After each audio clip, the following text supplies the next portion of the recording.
The hidden home authority that transforms mom income. The coffee had gone cold again. Another morning, balancing the noise of the house and the quiet question she kept avoiding. Can I really build something of my own? She stood at the kitchen counter, watching sunlight catch the fingerprints on her phone screen, wondering if wanting more made her ungrateful for what she already had. She wasn't chasing millions, just freedom. The kind that fits between nap times and school pickups. The kind that doesn't require explaining herself to anyone but her own reflection. But every time she opened her laptop, the cursor blinked back at her like a dare she wasn't ready to accept. Part of her still felt guilty for wanting more, as if ambition had to disappear when motherhood began. As if building something for herself meant taking something away from them. The voices were quiet but persistent. Shouldn't you just be grateful? Who do you think you are? What if you fail? But the idea didn't come from a business book, it came from the mess on her kitchen table. A conversation with another mom at pickup, a frustrated Google search at midnight. The realization that she'd been solving the same problem over and over, for herself and everyone around her, without ever thinking it could be worth something. What would you have done in her place? She started noticing a pattern. Every group chat she was in, every mom she talked to, someone was always asking the same questions. How do you organize the chaos? Where do you find time? How do you make it all work? And she realized she'd already figured it out. Not perfectly, but practically. Not theoretically, but through 1,000 small experiments in her own home. According to recent studies, small home-based businesses led by women are growing 40% faster than other segments. Proof that clarity often beats capital. The gap isn't in ideas or intelligence, it's in permission. The belief that what you know is valuable enough to share, that your solutions are worth someone else's attention. She almost gave up until one message changed everything. A friend had asked her for advice about organizing a home office while homeschooling. She'd typed out a response, then another, then realized she'd written nearly 2,000 words. Detailed, practical, born from experience, not theory. Her friend replied, "You should be charging for this. I'd pay for a guide like this in a heartbeat." The idea sat with her for days. Could she really turn what felt like survival into something structured? Transform her daily problem solving into a system someone else could follow? Maybe success just wasn't meant for someone like her.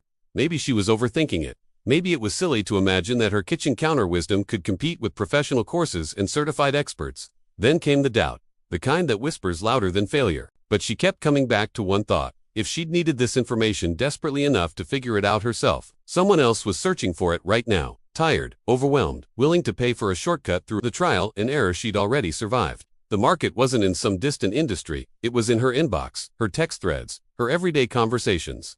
She smiled, not because it was easy, but because it was finally hers. She started small, not with a business plan or a logo, but with a single document. Everything she wished someone had told her when she was drowning in laundry and guilt and the impossible math of making hours stretch. She wrote it like she was talking to a friend. No jargon, no pretense.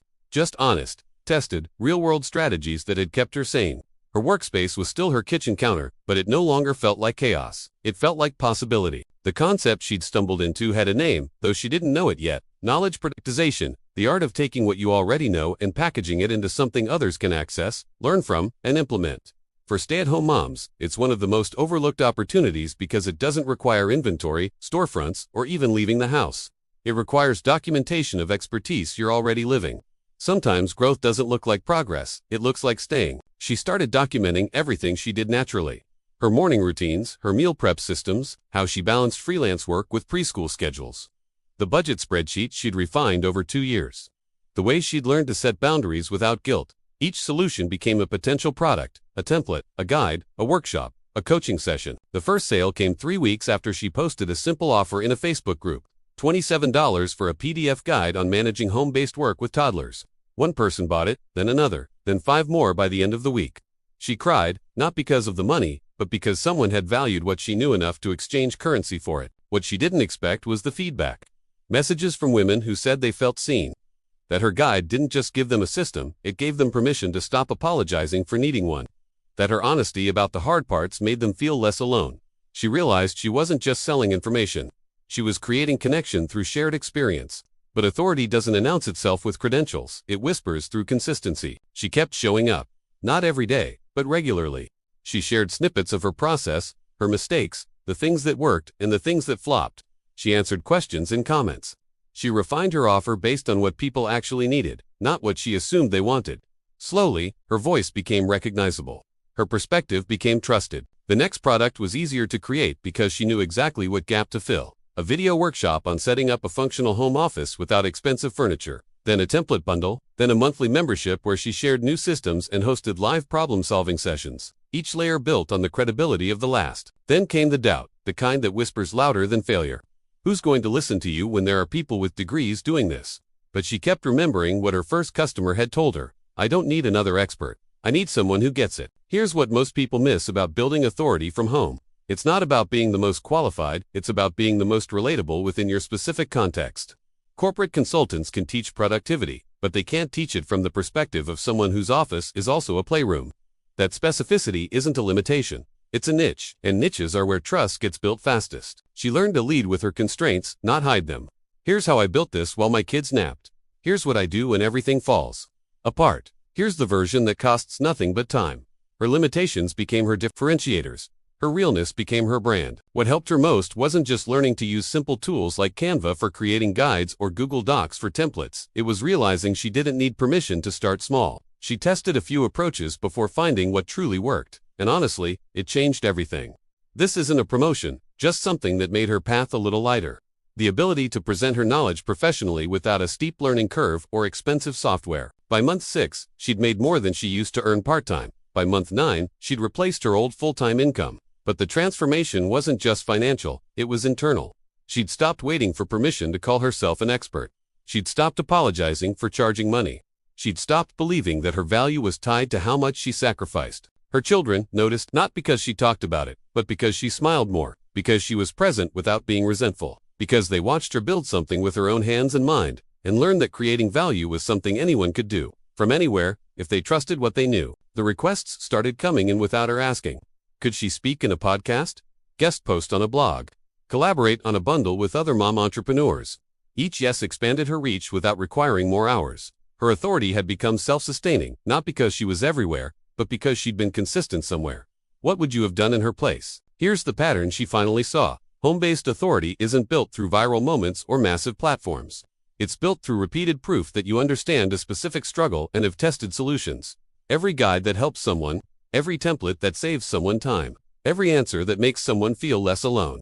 That's authority accumulating, one interaction at a time. Disclaimer: this content is for educational purposes only and does not replace consultation or assistance from a professional.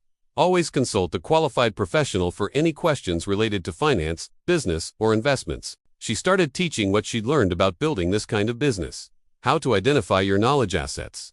How to package them simply. How to price them without guilt. How to sell them without feeling sleazy. The meta layer teaching others to teach became its own income stream. And suddenly, she had 3 revenue sources from one core skill: solving problems at home. The doubts still came, but quieter now. She'd built proof, not just in her bank account, but in the testimonials, the repeat customers, the referrals. She'd created something that existed independent of her time. Products people could buy at 3 in the morning while she slept. Her kitchen counter had become the headquarters of a real, functioning, profitable education business. Sometimes growth doesn't look like progress, it looks like staying. Staying committed when no one's watching. Staying honest when exaggeration would sell better. Staying small, long enough to get strong. When she poured her coffee the next morning, it was still hot, because this time, she wasn't rushing. She was building, not a empire, not a movement. Just a sustainable, meaningful income source that respected her time, valued her knowledge, and proved that authority doesn't require a corner office.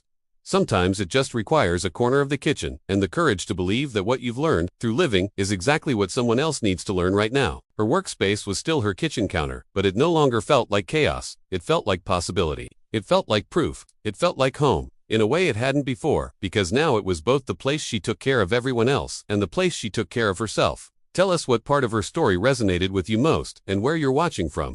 Your journey might just inspire the next one. Tell us which country or city you're watching from. See you in the next video.